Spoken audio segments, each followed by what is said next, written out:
Let's get to our CONCACAF 11s. Let's do it. Now, Jimmy, as we built our own CONCACAF 11s, I was then again last night with blurry-headed and made a few adjustments that perhaps you do or do not know about to my 11 after you saw it last night. Because I thought some things through. You saw mine. Oh yeah, for sure. I read some of the answers, and I had a few players out of position. Turns out that Matt Miazga is not a goalkeeper, so I had to move that one out there. But let's look at our 11 now. I'll start with we'll start with mine. Now, the one that I slipped in today, Jimmy, was Alistair Johnston. Now, as I was doing the research, I was like, man, something doesn't make sense, because I was the bias that I had looking at Mexico's defenders, looking at the U.S.'s defenders. I was looking at Panama. I was looking at Costa Rica. I wasn't looking at Honduras or El Salvador at that point. But then I was thinking about, Canada. And I was like, they're third or second in the least goals against. And I was judging these players based on the clubs that they play at, right? I'm looking at their bios and I'm remembering, okay, we got a lot of MLS players here. And I was like, I can't put them on my best 11. Why would I do that? Look at how big Canada's players are playing at big clubs. And then as I started to think it through, I looked at Alistair Johnston and I saw his versatility in the team. He's played right back. He's played center back. He's been in a back three and a back four. He's just done a number of things that have helped this team. And when I think about that fighting spirit that he brings to the table and what this team has, I had to have him in the team. Obviously, Hector Moreno coming back into the squad for Mexico. He's a shoo-in for me. Just the calming presence he has for Mexico. When he's on the field, Mexico are better. When the players look at him and you watch these games with Mexico, they look to him to be this calming presence around, right? He's calm on the ball, his distribution, his build-up play. He's sort of the first line in the build-up. And then Anthony Robinson as well. So those are my three there. Okay. And going beyond that, Edson Alvarez, Tyler Adams. I so badly wanted to go MMA in the midfield there just because I needed it. But I was, took a little bit away from Weston McKennie and his form in the year. And I wanted to be biased. Serginho Dest at that wing back position. There's nobody better on that right side in CONCACAF, at least in my perspective. Derperp is coming after me for this being a defender's take. I'm just out here trying to survive, man. Putting the team together. No, I'm losing friends while I make this. But Alphonso Davies was a shoo-in. Edson Alvarez has been so fantastic. And I've rolled in some club form for him. Obviously, Alvarez at Ajax doing really, really well. Ajax in this incredible run of form, even though they drew over the weekend, which they should never do with all the weapons that they have. And they did it scorelessly, which they should never be scoreless in any game because they play the total football system and score hundreds of goals. Everybody, you don't have to. Let's go to Kyle Larin. Felix wants to know why you picked him over Jonathan David. I want to hear it too. I picked Kyle Larin because the form before he was injured, I think it was in the Gold Cup, that he was the top scorer in CONCACAF, right? So obviously Canada had to go through more rounds of qualifying. He's been in fantastic form. We're talking about best 11. And I'm looking at this year. We're in November. I'm not giving anybody anything from January or whatever. But through that year, he's been fantastic. Scored his first Champions League goal as well. And he leads that team. Of course, I'd love to have Jonathan David on there. But I'm thinking about the national team and club team mixed. And he's been the top performer. Obviously him, Alphonso Davies had some of the most assists in CONCACAF as well over that period. I know they went from an earlier round. I know they played some subpar national teams to get to this point. But those are two guys that I wanted to put in there. And Barcenas has just been a guy that I like. I wanted somebody that was a little bit more like a number 10, floats around, disrupts. Francisco's coming at me saying Moreno's not calm. Moreno is calm on the ball. He's tranquilo, papi. This guy is nice.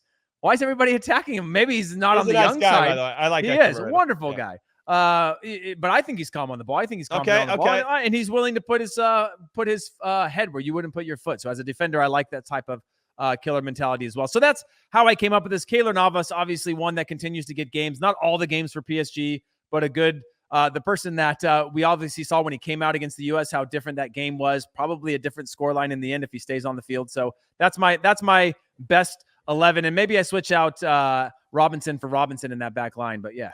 Okay, everybody, feel free to dunk on Heath in the comments and hit him up on Twitter as well. Meet me in the parking lot. Meet me in a parking lot. Let's go. Let's go. Now let's take a look at the real best 11. That's mine. I'm going with Keylor Navas. You had Navas as well.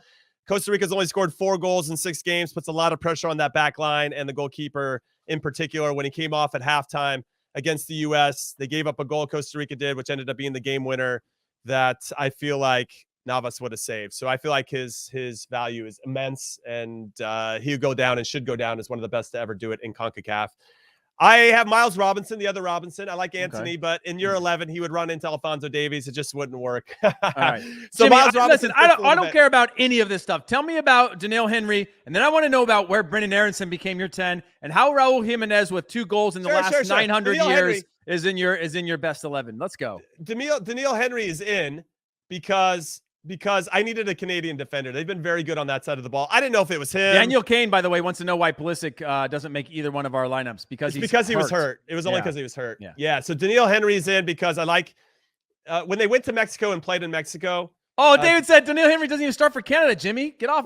Well, no. He's a spot starter. Well, they all kind of are. I think Miller is one of them. Victoria is one. Daniil Henry. I feel like in the biggest games, Daniil Henry's been on the field, and he's either been in the middle of a 3 or he can play as a center back in a 4. Yep. So yeah, I mean, I assume Heath maybe made the better selection there with Alistair Johnston. I think they're both solid shouts. Again, people are judging Canada based on the names on the jerseys and how we know them as. But Canada is not good defensively because of Alphonso Davies. They are not. I mean, he's a part of it, but they're not good defensively because of Jonathan David. They're not good defensively because of Kyle Larin or any of these players. They're good because of the players that they have are playing very, very well, and that's how you make the CONCACAF Best 11. It's not based on the clubs they play at or how we know Daniil Henry when he was an 18-year-old in MLS or his career journey.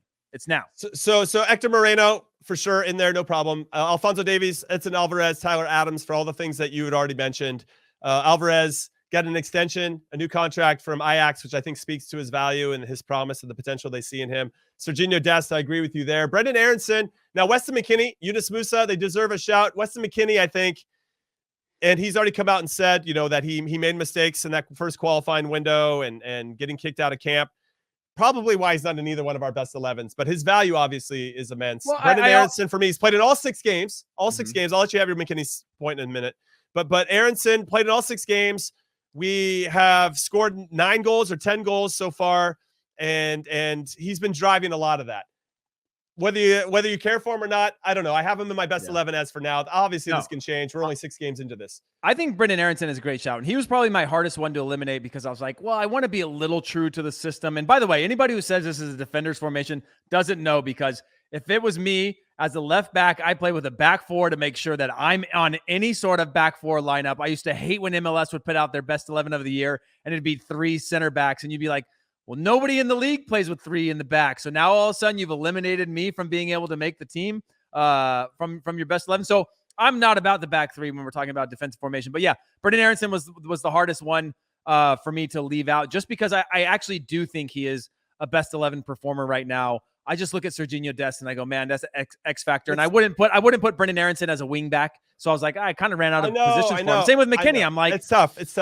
In theory, I'd put him. I wanted MMA. I'd put Musa in there too in terms of their national team form. But I'm like, I got to make some hard cuts. I got to be the people's champion. I felt the same way, Heath. And Jonathan David for me, I give him the tip over Kyle Larin. I just think he maybe he's not hitting back in that. He's got 6 goals in the World Cup qualifying phase. Kyle Larin's got 9 because they had to play in the earlier round. What's he have at Lille this year, by the way? He's nowhere near the pace that he was on last year. But but he's still he was on top of the scoring charts for Liga for a little while. So he's still having a pretty good season. Okay, that's good. And Raul Jimenez, I know he hasn't played as many games, but I think his influence is very important to Mexico. And I think he's going to be an important player, obviously, as he remains healthy. I just could not have an attacker from Mexico. I didn't know who to pick. Funes Mori, I couldn't go with him. Henry Martin, Chucky Lozano. I don't know. I just thought the real Jimenez. It should be Chicharito. He scored 17 goals this year. Obviously, coming off the back end. But hey, this isn't the national team best 11 Jimmy. So but Jonathan David has 8 goals in 13 Liga. Okay, games. Yeah, that's he's banging. Okay. That's a solid. So argument. there's based on national. There's a mix here of like, I know this guy will ultimately, maybe with Raul Jimenez, probably be part of the best 11 by the end of this. So he's the only one that maybe I gave a little bit of a head start to in my best 11. But everybody else is pretty much is spot on for everything else. I'm open to having another Canadian defender back there. I just wanted to give some love to that back 4, even though it's been rotating. You can have one, Jimmy. You have 2. They're giving. No, I had one. I had one. One Canadian. Alphonso Davies doesn't count as a defender, dude. No, he doesn't play defense for Canada, and he shouldn't, because he's so good going forward. Best player in CONCACAF. Yeah. So yes, this is open for interpretation. I was ready to take some attacks here, but I did want to give some love. to a couple players that maybe won't get it by the end of this whole qualifying phase.